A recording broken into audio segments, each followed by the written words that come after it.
Kundi moja la kina mama wajane na wanaoishi na changamoto za kimaumbile huko Butere, kaunti ya Kakamega wameungana kutafuta mbinu za kuinuana kiuchumi, huku wakitoa wito kwa serikali kujenga chuo ama kiwanda kuwezesha eneo la Butere kuimarika kiuchumi. Kina mama hao waliungana katika kikundi cha Eshiachi wamesema kwamba changamoto nyingi mashinani zimesababisha kuamua kuungana ili wainuane. Wameshtumu serikali na viongozi waliochaguliwa kwa kutoshughulikia. Baadhi ya wahisani pia wameungana kusaidia kundi hilo.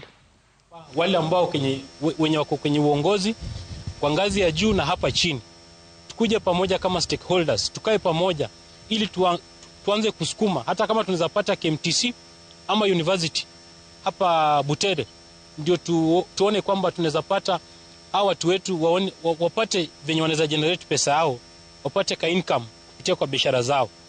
Ni kikundi inaitwa Eshiachi, yani wenye gala kwa Kiswahili.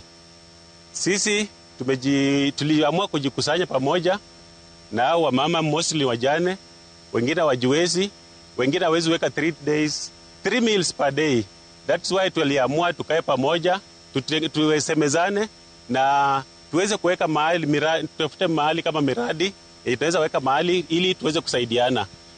Hichi chama kama kingeweza kuinulika, ingalawaji support hawa wa chini sana wenye wako ni wengi. Kuna watoto wenye wamesoma hawana kazi. Kuna vijana wenye wako hawana hata kibarua cha kufyeka. Hata mimi ni mlemavu tena ni mjane. Sasa naomba tu mtusaidie hii chama. Mtusaidie vile tumejiunga pamoja.